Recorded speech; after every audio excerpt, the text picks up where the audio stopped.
week's action-packed chapter of... Whoa. If you guys like babies, severed arms, and babies' faces exploding, this is the Bleach chapter for you.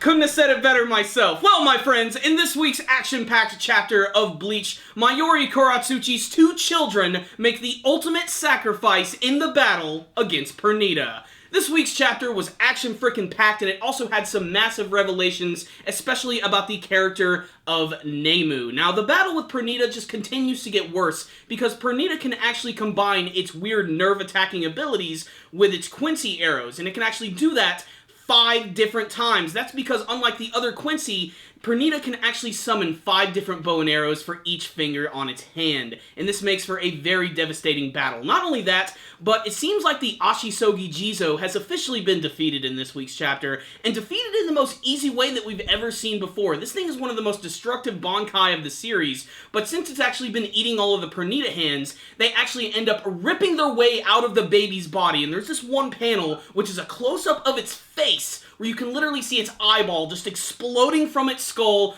all of this nasty fluid just exploding all over the place, and it's honestly one of the most nightmarish things that I've ever seen from the entire Bleach series. This causes Mayuri Kurotsuchi to rethink his plans, how he's going to have to fight against Pernita. Not only that, but it almost seems as if Pernita is starting to get its memories back, and almost as if it's starting to hint that the Soul King itself might have actually originally been a Quincy, or it might have been like a half Quincy, half Shinigami. We're gonna have to wait and see how that happens. But the rest of the chapter is just pure, raw action. And what I really love about it is that Pernita is combining his abilities of nerve damage and his bows and arrows. Now, we've already seen in the past that the Quincy's have the ability to fire arrows. Now, we haven't seen them usually fire multiple arrows, and that's where Pernita comes in, because you can see that on its hand, above every single finger, it can summon a bow and arrow, and it can actually fire these in multiple directions. It can change the trajectory with its nerve damage abilities. So, not only is Mayuri Kurotsuchi having to dodge these arrows, but he also has to get really far away from them, because the nerves will actually reach out, grab him, and just explode on impact. This literally is about to put him against the wall. He's about to be hit point blank with this massive arrow, when suddenly his daughter, Nemu, finally decides to jump in the way, grab the arrow, and then cut her own arm off in just a few sequences. This is definitely the coolest Nemu moment that I've seen from the entire series, and this is also where we start to learn a little bit more about her. Now, we've already known in the past that Nemu is sort of like this weird Frankenstein experimental daughter of Mayuri Kurotsuchi. We don't know the full backstory of it quite yet, but this chapter made it painfully clear that this Nemu that we're seeing right here is the 7th one which was created by Mayuri Kurotsuchi, and the fact that she went out of her way to actually try and save her master really pisses Kurotsuchi off. He didn't want her to do jack shit. She wanted to sort of act as a shield for Mayuri, but he's not going to have any of that, and he's constantly trying to beat it into her head that this is something that she should not do. He is going to decide that when she is going to die, and he sort of feels that ever since Ichigo came into the scene during the whole Soul Society arc, that he sort of influenced her in a way, and this is something that he never even expected, because in a way, she's kind of like a living flesh robot, and that's still the way she does come across. That is until he actually refers to her by her real name, which is Nemori Nanago. This is the first time that we've actually heard this name in the series, and it might actually be her true name, but again, it's also a pun. If you're actually reading the manga, you'll see that there's this little word bubble right below that mentions that she is the 7th sleeper, or maybe like the 7th daughter that he has created. Otherwise, that's pretty much all there is to this chapter, just more fighting and more badassery. So what's the rundown on this week's chapter of Bleach? As far as action scenes go, this one had a lot of really great moments. My favorite action scene definitely was the scene where Pernita was starting to get his memories back, where he was thinking that maybe he was the Quincy King, and then he started firing the arrows and actually using his nerves to like change the trajectory. So much so that you could actually see the arrows actually bending upwards and going in multiple directions. And then of course there's the big Nemu scene, which was just always really hardcore. She herself has always been sort of like a shield in the series. She always just sort of jumps in and takes like the brunt of the attack, and every single time it just pisses off Kurotsuchi. I honestly thought he was going to be killed in this week's chapter too, especially the one scene where he was stuck in midair and one of those big Quincy arrows was about to pierce him from behind. I was like, this is it. He's dead. Kenpachi's going to come in. He's going to finish off Pernita. No, they're going to do something really big with the character Nemu, and I really can't wait to see. We're probably going to get like a big backstory with these characters. If they were ever going to insert a backstory, now would be the time. Either because they're A, going to die, or B, they are actually going to defeat Pernita. Another thing that's really cool about this chapter is that we got a big color spread page, and that is something that we actually don't ever see that often.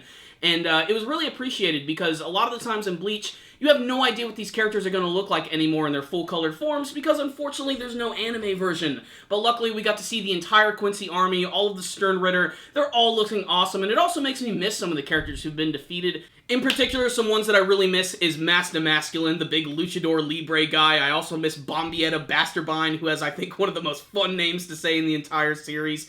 And it just really shows that these guys are just as enduring as the other villains that we've seen in the series. Nay, I'd say they're probably my favorite villains from the series. Really, really close tie with the Arankars. Other than that, there is this other one little small panel, which is, I'm guessing, all about the Soul King. Maybe it's related to Pernita, and that might have something to do with this chapter, where you can see that Pernita is actually getting his memories back and commenting on the fact that why would it be wrong that I'm a Quincy? I've always been a Quincy. That's the way it's always been. And everybody's had the theory that the actual Soul King himself is sort of half Quincy, half Shinigami. Maybe he's something entirely. He's clearly like the progenitor of all of these different races, and he's the one that created them, but they just don't want to give that information out quite yet. But the real reason to check out this week's chapter is the amazing action, which I thought was really on point. Just a lot of really great movement from Kurotsuchi and him dodging the arrows, the big explosions in midair, and that Nemu scene where she cut off her arm looked so freaking intense. Not to mention Ashisogi Jizo's just exploding. Like, it was just so disgusting and creepy looking, and there was a lot of attention to detail. I've said it in many of my previous reviews.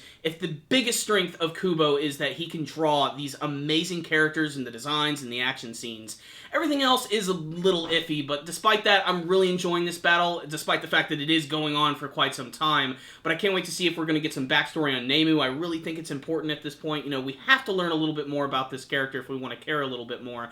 Not to mention revealing her name this week. That's a pretty big deal. And of course, why Kurotsuchi even decides to keep this girl around in the first place. You know, I'm really interested to see what their whole backstory is going to be. If he really is sort of like clinging to the thought of his long-lost daughter that he's never ever seen before, and maybe trying to keep her alive by creating these weird Frankenstein monsters. Otherwise, this was an exciting, action-packed chapter of the series that any Bleach fan should definitely check out, especially if you're a fan of Mayuri Kurotsuchi and his daughter, Nemu. Otherwise, I really like this chapter a lot, so I'm going to give it a 5 out of 5. I thought it was on frickin' point. I'm just kind of ready for them to wrap up the battle, though. I'm kind of ready to see how they're going to finish this, and maybe Pernita is going to be more important than we even realize, considering that it's one of the frickin' limbs of the Soul King. I'm sure we're going to see more of those as this arc is going on. Otherwise, it was really freaking exciting. So check it out, Bleach fans. Really good stuff. Before you guys leave today, I want to hear your thoughts about this week's chapter. Do you have any theories about Mayuri Kurotsuchi's daughter, Nemu? What do you want to see from the rest of the battle with Pernita? And please tell me what you hope to see from the rest of the final arc of Bleach. Thank you guys for watching my review. Make sure to like it and share it with your friends. Make sure to subscribe to the channel. That way you can see all of our latest anime and manga reviews, as well as our weekly podcast show. It's called The Powerful Nerdcast. You, of course, can find that on our YouTube channel, but you can also download the show for free at iTunes and at rogueintel.com. I'll put links for all of that stuff in the description box below. Also, I do have some pretty big announcements. September is coming up, and that means I'm going to have the 3rd annual Pokemon month. That's right, starting next week, you're going to see another big top 10 Pokemon video and a few other surprises coming in September, as well as the beginning of a Star Wars series that I'm getting ready to start, which is all going to be leading up to the release of Star Wars The Force Awakens. We have a few other special reviews coming and a few other surprises, so make sure to stay tuned to the channel so that you can see all of that. So thank you guys again for watching, and as always, stay dandy, baby!